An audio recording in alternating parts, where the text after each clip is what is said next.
Belinda. Welcome to the Sitting in the Hot Seat show. Today on Sitting in the Hot Seat, I have Angela. IG Live with Angela. She's in the hot seat today. How do we think she's going to do? How do we think Angela is going to do today in the hot seat? Is she going to be able to handle these questions? So we will see. There she is. There's Hi. Angela. Hi, Belinda. How are you? Nervous. I just feel my whole body just tighten up. You're going to do fine. You're going to do fine. Yes, you are. So, Angela is a life coach and the host of IG Live with Angela, where she goes live Monday through Friday at 1 p.m. She wants to remind humans we are all human. Thank you for coming, Angela. Absolutely. Thank you for having me. Are you Excited ready? to be here. I'm so ready. All right, Angela, sit in the hot seat. Let's start off. I'm going to start you off easy, okay, to warm you up. So, tell me how you would define a good boss or a good leader. Oh, so good. So I would define a good leader as someone that has interest in their in the people that is following them, that he's leading, and that can clearly define their vision. Okay. How would you define a bad boss or bad leader? Someone that is not around, not someone that you never see, someone that shows no interest in the organization or the mission or vision of that organization. Okay. Have you ever had a good leader or boss? I have. And what made them a good leader or boss? I think just that, like having an interest in the organization, having interest in me, showing me interest, being excited about where the company was going, very clear in articulating and communicating the vision to the employees. Okay. And have you ever had a bad boss or a bad leader? Oh, girl, you know. And what did you make them bad? Oh gosh, I've had so many. Well, I mean, maybe they weren't. That didn't work out for me, right? So, but I mean, one particular job that I've shared before, when I worked at the ham store, that was, there was no interest in me. It was a job, and it was something I was just, you need to do. This is your job, and these are your duties, and these are the tasks you need to do, and that's it. And because it was a horrible fit, there was no communicating. There was just no, it was just, you're doing a horrible job. Cause I did a really bad job. So. Okay. No. So have you ever worked at a place that you would define as toxic? Like just the thought of it, you're like, I'm going to this miserable place. I hate everything about it. Have you ever worked in a place like that? Oh gosh. I mean, I've worked a lot of different places, but there's definitely people that can make the environment toxic. One in particular, yes, but more so, it's just usually one person makes a whole, can make it. But because I'm so positive, I usually, and I have pretty good boundaries, so I could, I found ways, to try to, either encourage, coach, or just remove myself as much as possible from that. But there was never anywhere where I was just like, oh my God, I hate, but other than just going to the ham job store, but nobody really there was toxic. It was more just that job itself for me was toxic. Okay. How would you define a good teammate, a good coworker? So, a good coworker is somebody that is, takes their job seriously, but doesn't take life so seriously. Mm-hmm. So somebody that you can, confide in and have fun with, and, that you can, that you're just, you can count on. And that they, and, yeah, that's a good coworker, somebody Have that you ever, does their job, that's competent in their job, that takes their weight, but also that somebody that you can rely on and that has your back. Um, yeah. have you ever had a good coworker or a team Yeah. player? Oh yeah. Yeah. I've worked at Delta. I worked at Saturn. I think, I can't really think of anybody that was bad. Yeah. For the most part, I think most everybody that I've worked with has been, I don't really think in terms of like, oh, they were bad or they were, um, I think for me, like it's always been, I think because my personality is very positive, Right. I have a tendency to migrate to people that are, more positive. So, people that I've experienced work with have been, usually we just, good, good, good teammates. It's been a while since I worked one-on-one. I feel like the movement makers is where my team is right That's now. right. How would you define your strengths and weaknesses? Oh God. It's hot. The hot seat is hot. Oh man. Did I say that out loud? Yeah. The hot seat is hot. There are questions. Okay, wait, I'm sorry, can you ask me one more time? How would you define your strengths and weaknesses?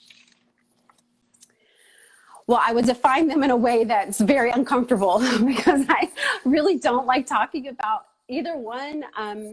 This has always been a really difficult question.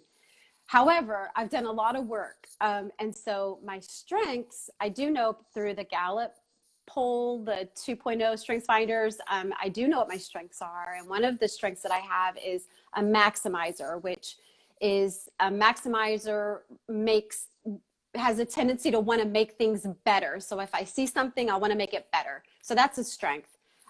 Another strength that I have is positivity. That's also was in the 2.0 strengths finder. And then just through a number of assessments, I'm always very curious about those sort of things, the DISC or the Myers-Briggs, or I think there's other ones too, and especially the 2.0. But the weaknesses are that those are when you ask those, that's when I want to cry. Okay. I don't know what my weaknesses are. Probably just not real confident overall in my ability, but I know I can get the job done. Okay. So let me ask you this. Do you consider yourself a good coworker?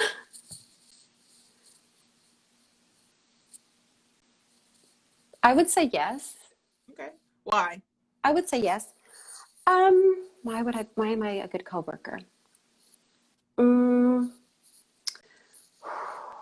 That's a really good question. I really never asked anybody if they thought I was a good coworker. Well, you just said you're an encourager. That makes a good coworker, Yeah, right? true. So there you go. True. I believe in people, and I believe that when they're having a hard time, I can encourage them to keep, pushing through. And on a personal level, I'm available. In a work environment, depends on the job, but I'll certainly help out in any way that I can. So yeah, I would say I'm a good Okay. good teammate.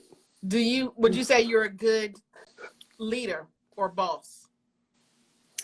I would say I'm a good leader. I don't know if I don't know about boss. Boss is a little strong, but yes, I do believe I'm a good leader.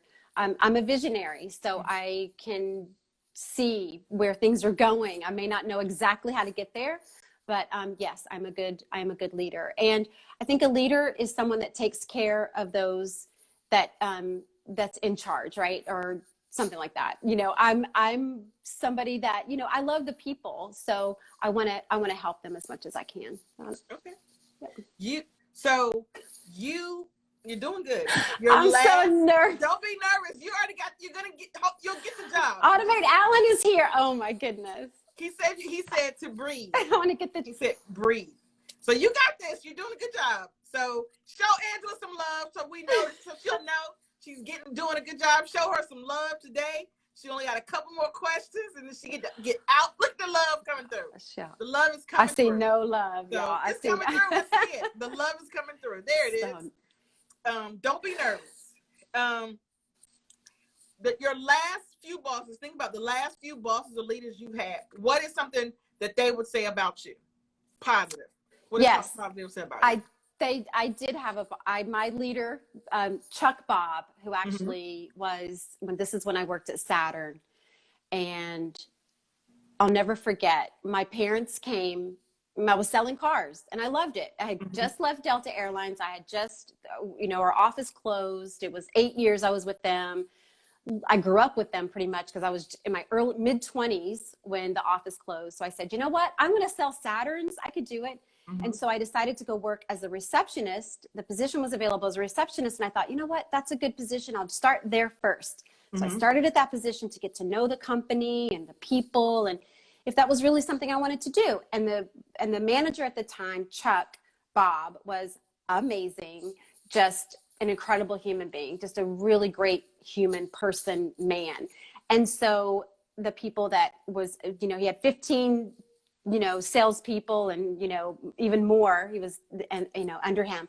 And he just showed interest in his employees. He really took an interest and treated you like a human being. And he, you know, he knew that I was interested in selling cars. And he said, hey, you know, we're opening a store. I'd love for you to come out and, you know, be a part of that. And so I was like, yes, I couldn't wait. He ended up having a brain tumor, unfortunately, and dying, which, yeah, was so hard. But my parents came to visit me and came into the store. I was so proud. They came into the store when I was selling cars, and they met Chuck Bob, and he said, you know, your daughter, I wish I had 10 of her. And I'll never forget that, that was a long time ago. Right. But I never really understood why 10 of me. You don't want 10 of me, you know, but as I've gotten older, I realized, you know what, I do bring a lot to, you know, I put a lot into what I do. Right. And so, yes, that's the greatest compliment ever. You know, a good leader, when you think back, you know, because like you said, Chuck, that was a long time ago. For you to still remember his name means he was an excellent leader. For you to remember that feeling that you had working there, he was an excellent leader. Would you agree? Would you agree? Oh, absolutely. Yeah. Oh, yeah. Yes. What would something negative, what would Chuck Bob say you needed to improve on? Confidence, like that. Yeah, because it was confidence. What'd you like about selling the Saturn? The people. The cars were cool. You know, they had, you know, plastic panels or whatever. And, you know, the features were cool. The benefits were awesome. But it was the people. And you didn't have to negotiate the price of the car, which was kind of fun. So you could enjoy the experience, right? Because you spend so much time negotiating price with other dealers. So, but this way, it's just like, oh, you can really get to know the person and find out what they truly need, right? So it was, you know, more of a consultative sales process versus, you know, you want to buy the car today. Right. That's right. Yeah. So let me ask you this. IG Live show is hiring, and you're the hiring manager. What type of employee are you looking for? That is so easy. I am looking for someone that shares the same values as I do in the mission to remind humans we're all human. Excellent. Give it up for Angela. She made it through the hot seat. Burn up. Show her some love over here today. You did good. Angela, I will hire you. You did excellent. You did excellent. Right. So tell everybody what you do and how they can get in touch with you. Awesome. Okay. Thank you so much, Belinda, for hiring me. My name is Angela. Look at all that love coming through. Instagram Lives daily, Monday through Friday, 1 p.m. Eastern Standard Time. Please join me. Come share what you do, your mission. Come share what you do, why you do it, and let's get to know you just a little bit better. And you can find me on Instagram. Excellent. On Instagram, don't forget the added part that I like the best. What happens at the end of your show, Angela? Y'all, I'm giving y'all all the You oh get my the gosh, hug. Yes, I'm you not do. I'm not hugging you, Belinda. You're my HR person. Never hug your HR person. I'm hugging the audience. There you go.